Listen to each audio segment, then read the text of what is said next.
Goeien, dit is Bien van tongersdag 20 november. Maar joen, boeren moeten zichtbaarder worden in de beeldende kunst. Zij vindt Wapke Veenstra en Linda Terpstra had een boek schreven over mensenhandel. En daarin komen ook de dieren onder het woord. En Jonne Harmsma werkt al oorlog hier aan een biografie over oud-premier Jelle Zijlstra. Waar wij heen gaan.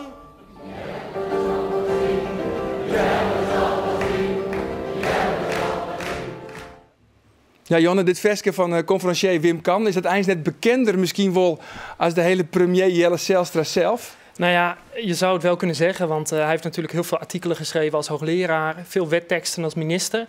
Maar eigenlijk kent iedereen vooral dit liedje en is hij daar toch wel een bekende Nederlander mee geworden. Ja, nou op Asem praten we verder eerst heel wat oors, want het boerenlibben is tenminste zichtbaar in de beeldende kunst. En dat is Wapke Veenstra een stiekel in de voet. Maar de uitstalling Farmers and Ranchers in het Fries Museum was ze daar verroring in brengen. Ja, is het echt zo? Is het te min omtekend van het boerenlibben? Ik vind wel dat er te min van de boeren zelf te zien is in de kunst. Er wordt wel over de boeren praten, maar de boeren zelf die zijn weinig zichtbaar in de kunst. Ja, dus hoe kan dat? Hoe kan dat? Hoe dat kan? Nou, dat heeft een hele lange traditie. Ik denk dat zeker de beeldende kunst, wat ik in opleid ben. Ik ben opgeleid in de jaren 80. Dat je toe steden, en dat speelt zich al in grote steden, bij de machtscentrums, bij de banken. En dat speelt zich net zo'n soort al in de plattelandsgebieden. Dus ze willen ook beelden maken uit het platteland, maar die willen vanuit het perspectief van de stad uit het platteland maken. En dat het als de kunstgeschiedenis kist, ik al een hele lange traditie. Ja. Waar komt die fascinatie van het platteland eigenlijk bij? Nou, ik ben opgegroeid op een boerderij in Wielstriep en we in Melkij. En daar werd je opgroeien, daar leer je zien, daar leer je maar dit ben beelden van Dij, toch? Je zit het ook zelf weg op? Ja, dit is uit de jaren 60. En ze doen gewoon de kei naar boeten, de keis die toen net in lichtboxen staan, maar op een gewone, bij een groppe erachter. En dan kwamen ze weer vrij. Nou. Maar dit ben ik een beetje de romantische plaatjes eigenlijk. Hè? Is de beeldvorming van het platteland en het boerenleven, wordt het ook net te vaak, misschien wel te romantisch schetst? Nou, van mij is het net romantisch. Dit zijn gewoon mijn jeugdbeelden. Ik denk in de kunst heeft verschillende tradities. Het wordt romantisch maken, utopisch. Of het wordt als schrikbeeld maken. Dus dat is dat het Frans Hals dien. En het wordt nog steeds. Als dan wordt gewoon de boer al beeld of iets, daar wil je net bij jaren. Dus het is gewoon of een schrikbeeld, of het is iets, een idylle. Maar er wordt net zo van, wat gebeurt er, wat is nou het vitale beeld. En ik denk dat ik dat wel dien heb. Ja, mooi, die nieuwe expositie, hè, die dus mooi uiteindelijk in het Fries Museum. Ja. Omdat ik jonge boeren erbij hier, die het mij gewoon heel erg geholpen hebben. En die hebben mij zien laten, zowel in Colorado als in Friesland, van wat er nou gebeurt. Ja, we moeten het even uitlezen, want ooit denkt elke niet weg. Dit oer, hè? Het is een uitstalling Farmers and Ranchers. Die heeft ook betocht. En het is een soort van uitwisseling, want 6 studenten uit Colorado, uit Amerika, hebben we hier naar Friesland en West om te zien hoe we hier werken. Ja. Het is begonnen dat de Friesen op een website gewoon vertelden wat zij doen en een fotoserie maken over hun werk. Het zijn al hier studenten die het voor hebben om om boer te worden, om in het werk te stappen. We hebben wat foto's trouwens, hè? Die kunnen we even shellen misschien. Maar. Dan hebben we gelijk een idee, want deze foto, dit is dus Friesland. Ja, dit is toch een Amerikaanse student. En dit is dan Amerika? Ja, dit is Amerika. Er zitten 2 studenten op dingen. Hier is kei op heli, dat is natuurlijk overal een thema. Ja. Maar dat ben flies kei en dan heli ze op moois kwad. Maar ik heel ze dot nog met hinder. En wat zijn nou de grootste verschillen eigenlijk tussen daar, dus Amerika, Colorado in dit geval, en hier in Friesland? Nou, het allergrootste verschil is het landschap natuurlijk, dat kun je zien. Hier heb je gewoon sowieso, we leven dichter op elkaar. Zit gas, water, onder de zeespiegel, hele vruchtbare groen en de groeit een soort, en er is een soort Rijn. Daar is droogte. Het water komt uit de groen. Er weer nog 2 hier dat er een heel soort Rijn heeft. Dan zei ze, nou, die hier heel groen. Dan denken wij nog, en dat zijn ik de jongeren mooi mij van, zij denken het is groen. Wij hier naar een maisveld, want dan mag je echt zien, want zij heeft het mais nooit, zei ze. Nou, dan kist er nog gas doorheen zien. Dus ik ben gewoon, ze hebben oren gewassen, ze hebben oren groen. En hun vee is, wat wij maar werken, dat is vleesvee. Nou, ze kunnen lasso werpen, ze doen rodeo. Dat gebied wat wij winnen, dat claimt om de eerste rodeo van heel Amerika georganiseerd te hebben. Ja, dus daar zit wij. Nou ja, dat heb je net. Nee, vanzelfs net. En er is ook een documentaire te zien bij die uitstalling. Die is daar te zien. Daar kunnen we even een liedfragmentje van zien laten. I think the kids here are very proud of what they do and what they're going to do for the rest of their lives. They take a lot of pride in that and they have a lot of fun with it. And they just seem more relaxed and they just have fun. They're not serious all the time like we are in America. The culture here is just very happy. Ja, is het zo? De Amerikaan bent dus volle serieuze. Dat zei hij eigenlijk. Ja, dat zei Dalton is dat. En Dalton is zelf een hele serieuze jongen. Dus, maar het is wel zo natuurlijk van... Zij hebben volle hudre maatschappij. Het is erop of eronder. En ze moeten gewoon... Hij gaat dan nou naar een college. Ja, dan heeft ik wel wat vrijheid als student. Maar het wordt wel al die privé betalen door de familie. Dus het zit volle meer druk op dan. En dat is juist... Nederland is toch een riek land. En dan hebben meestal... de jongeren die hebben wat meer ontspanning. Daar hebben ze dat ik wel... Maar het is toch een andere maatschappij. En daar is denk ik wat hij op reageert. Ik ken het in zijn hollesje, maar dat is dat een beetje. Hij is een heel serieus. Hij is het bedrijf nemen van zijn paken. En nou ja, dat is gewoon. Ja, de uitstalling van Farmers and Ranches is van morgen te zien in het Fries Museum. Azen omtinken van de slachtoffers en ook de dierders van mensenhandel. Dan kreeg ik een paar klappen en dan was het van je gaat nu. En op een gegeven moment, omdat je dan zo vaak klappen krijgt, ga jij liever die klap uit de weg dan dat je tegen gaat strijden.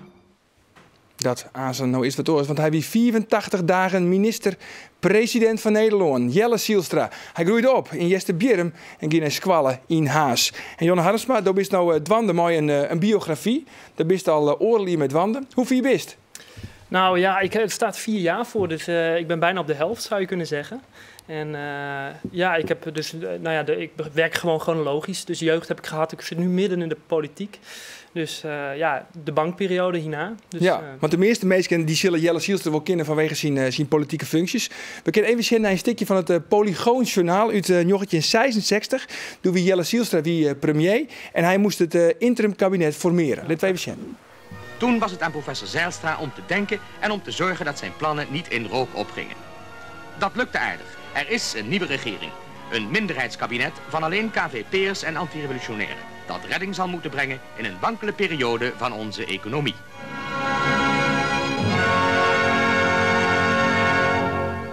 Ja, altijd mooi om even weer die herkenbare stem te jaren van het Polygoonjournaal vanzelfs. Hier wie Jelle Zielstra nog minister-president, premier. Hij had vanzelfs volle meer functies hoor. Hij werd ook minister van Economische Zaken. Ja, hij is in 1952 is hij minister van Economische Zaken geworden. Daarna, dat heeft hij best wat jaar gedaan. Daarna minister van Financiën. Een tijdje uit de politiek, of in ieder geval in de Eerste Kamer. En toen is hij premier geworden. Voor de Nederlandse Bank had hij nog toen premier. Dat was en toen daarna. Voorzitter van de Nederlandse Bank. Hij kon in elk geval goed met de centen omgaan. Ja, zeker, absoluut. Ja, en hij is dus opgegroeid in Jesterbjerm, ging naar Squalle in Haas. Hoe zoest u zijn jeugd omschreeuwen?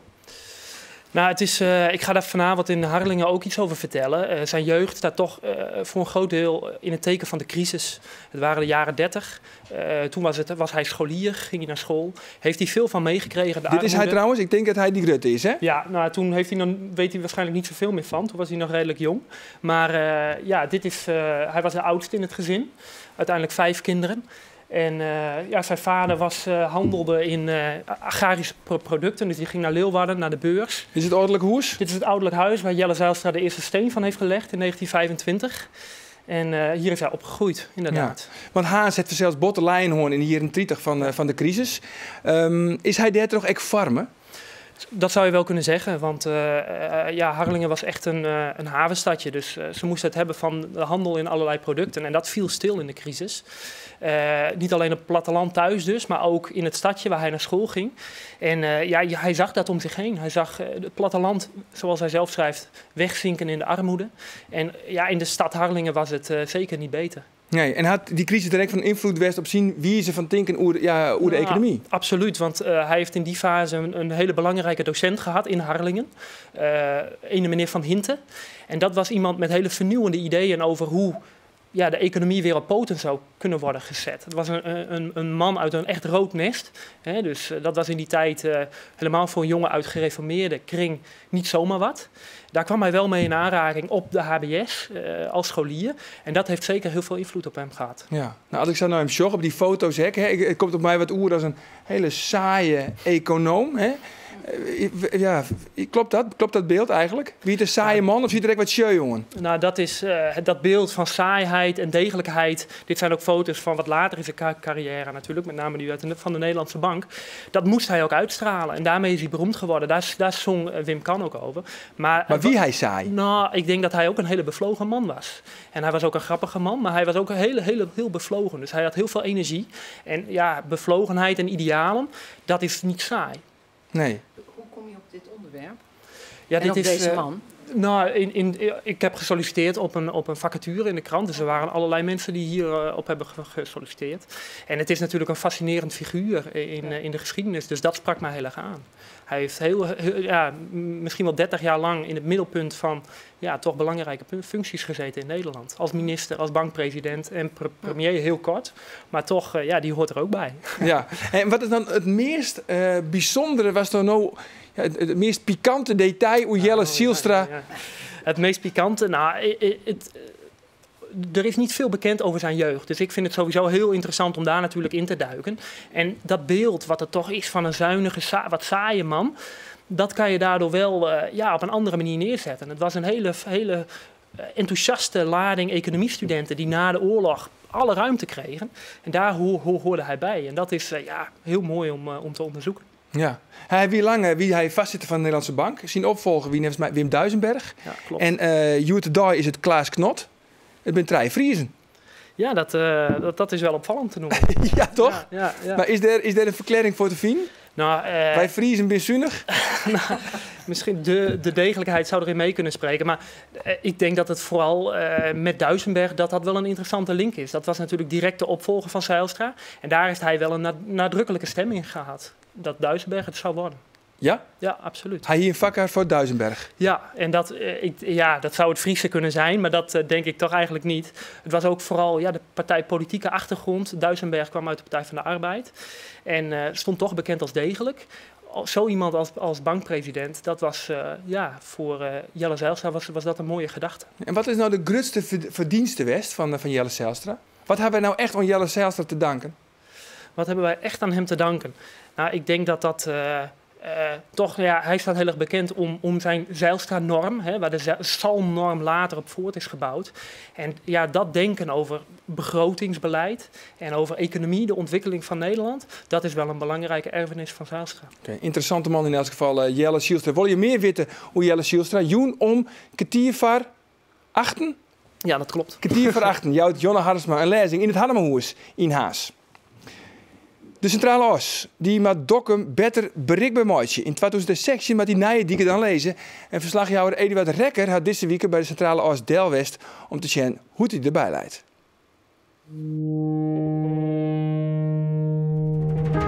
De Centrale As wordt duidelijker zichtbaar in de Wadden. Ze leidt er bij Burgum al een stuk dik te wachten op de eerste auto's. Op orenplakken moeten ze nog beginnen. Deze week ried ik van Dokkum naar Nigeer om te zien hoe de dik er nou bij leidt. Ik praat met mensen om te jaren wat ze ervan vinden.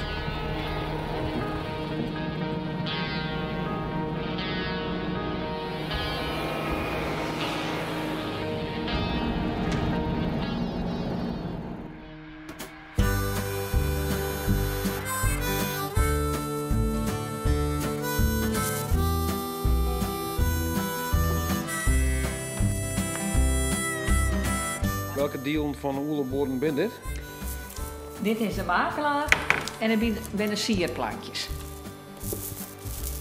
En die mensen die mogen gewoon, standaard is het grien en wit, maar deze mensen mogen al een beetje, steeds maar het witte dragen. Nou, dan zien we de kleur die de klant weeskert. Krijg hem op. De centrale as komt je dadelijk deel. Wat verwacht je daarvan? Ja, misschien het eerste jaar of 2 jaar een prote oerlijst van het bouwen en het graven. Maar daarna verwacht ik eigenlijk geen problemen meer. Je kan je net meer afslaan met een kruising. Dus dat zal het zal rustiger worden. Dus de auto's rieden gewoon terug. Je hebt net meer het remmen van het afslaan. Misschien zeggen we met zien je wel dit hier in Jederbaten. Achter het huis van de Batema's wordt de oude dik verdubbelen, zodat de centrale as terugrent naar Niegeer. Het is voor de rijdekker net meer mogelijk om gelijk naar zijn huis op de as te komen. Je moet eerst naar de Kluiverrotonde rijden bij Niegeer. Ja, het is ooit druk. Als het goed veel is, bij de burger zit hier aan het stil. En ik hoop dat het beter wordt. En ik denk het wel. Je kent de vooruitgang net zien houden, no? De bouw bij wie is ik 2 baans. Nu is de 4 baan worden. En nu is het verder ook. En het grote verkeer die komt aan, die neemt het aan. Ik nee, daar komt daar de 4 baans. Dat riet aan voor beter. Ik zei, je vrouw is schilderen, maar wat doe je in het bedrijf? Nee, kleren gaan. Nee, bij de klanten del. Dat gewoon nemen. Onhandig. Ik kan nooit nee kleren, maar als je aan voor bent, dan doe ik al kleren hoor. Ik heb misschien, je bent nog druk met de leiding over verhoring. Oh ja.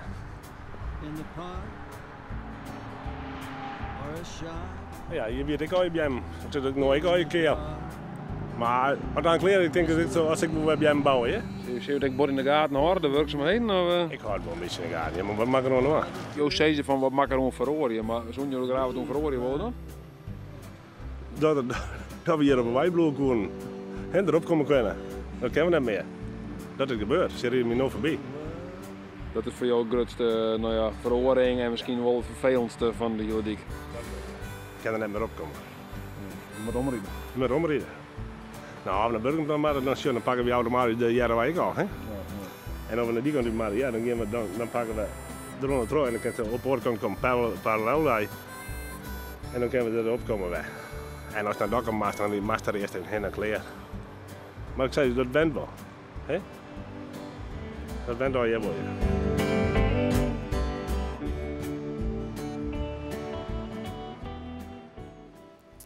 Een boek over mensenhandel, waarbij de omteken is voor de slachtoffers, maar ook, en dat is dan opvallend, vooral het verhaal van de dierders. Want, zij is de gedachte erachter, hoe meer kennis over de dierders, hoe beter je de slachtoffers helpen kunnen.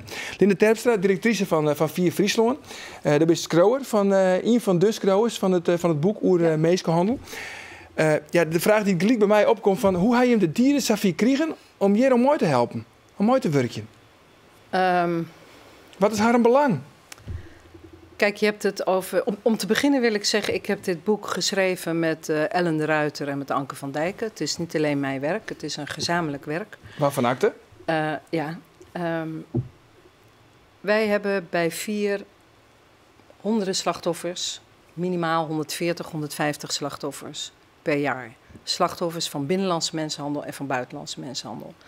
Nou, dat doen we al ruim 10 jaar. Dus je kunt je voorstellen dat we in de afgelopen 10 jaar een 1000-tal slachtoffers voorbij hebben zien komen. En dat maakt ook dat je vanuit je behoefte om de best mogelijke zorg te bieden, enerzijds.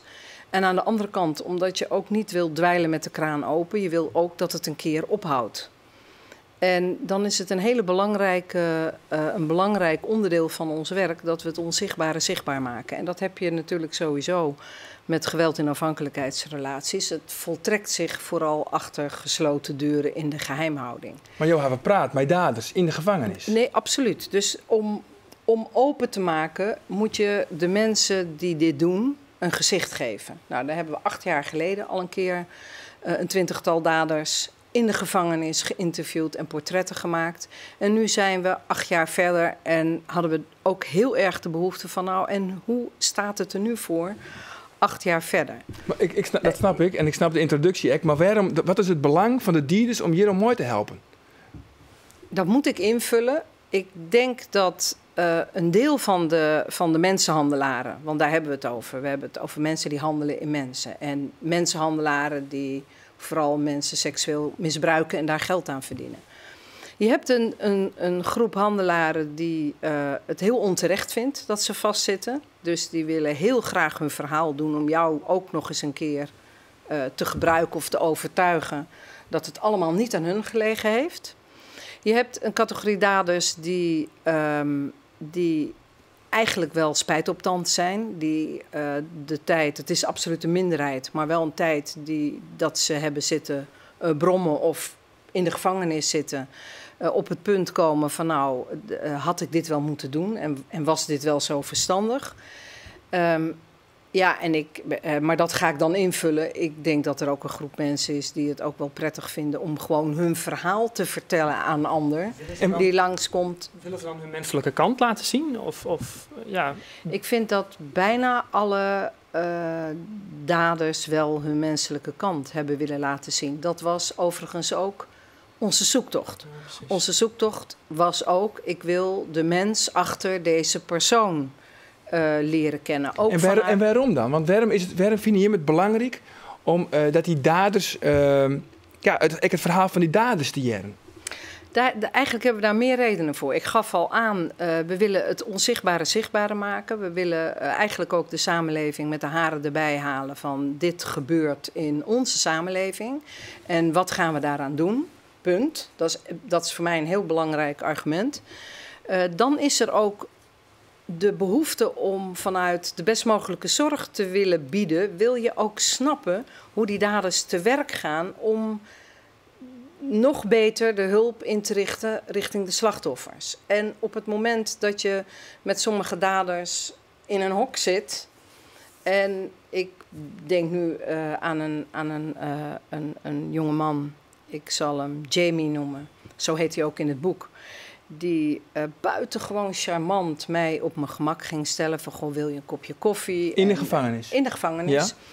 En deze mooie, charmante jongen, op het moment dat hij eigenlijk laat zien wie hij is en hoe hij manipuleert in het contact dat hij met je maakt, dan denk ik, nou, als jij een meisje van 14, 15 jaar bent, dan begrijp ik wel heel goed wat deze jongen doet om jou over een bepaalde streep te trekken.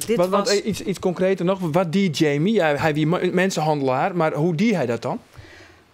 Hij was tegen mij buitengewoon charmant en aardig. Maar op het moment dat je deze jongen verder leert kennen in het gesprek, want in het gesprek heb ik geen oordeel. Op dat moment zit ik daar en wil ik alleen maar weten wie die ander is, wat hem beweegt. Dus ik wil daar volledig open in staan. En wie hij schuldbewust? Deze jongeman wel. Deze jongeman was schuldbewust. Maar over het generaal, in de gemiddelde, is binnen de meeste dierders? Nee, de meeste handelaren vegen hun eigen straat schoon. Het ligt aan de samenleving, het ligt aan dat meisje, het ligt aan degene die aangifte heeft gedaan, het ligt aan die ouders. Maar als ik even terug mag naar dit voorbeeld en je gaat kijken naar de levensloop van deze jongen, die een vader heeft. Een vader die een crimineel is, die hem ongelooflijk mishandelt, die hem in de bench zet, die hem laat blaffen als hij wil eten of drinken. Een jongen wiens vader over de prostituees die voor hem werkte spreekt als de poppen. Ja, zijn eigen vrouw mocht natuurlijk niet in de prostitutie werken, maar de poppen wel.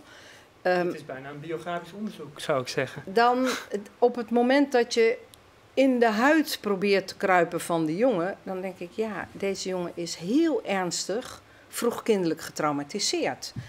En op het moment dat zijn moeder bij zijn vader weggaat, dan doet zijn vader aangifte tegen zijn moeder dat zij deze jongen seksueel misbruikt zou hebben. Hij wordt uit huis gehaald, hij komt in een internaat.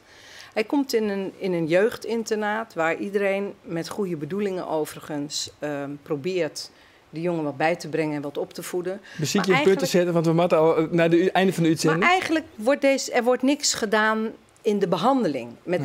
Niks met de kern van het probleem. En dan zie je dat deze jongen in het jeugdinternaat begint te denken, ik wil een PlayStation, ik ga zorgen. En hij begint te handelen op zijn 13, 14e jaar in seks, in de voorziening. Zorgt hij dat meisjes seks hebben met jongens. Dus je steeds eigenlijk een beetje van de slachtoffers van Joert, dat zijn de daders van morgen. Eigenlijk komt het daar op del. Ik mag je hem dankzeggen van je komst naar de studio. Het boek, trouwens, dat luidt 10 december in de winkel. Ons Xavier, morgen dan is Bien te weer. Dan zit de sportcentraal onder oren Jereveen-speler Jordi Buis. Schoot dan aan deze tafel. Waar weet ontan hoe dan ook nog een hele gezellige jongen. Dag.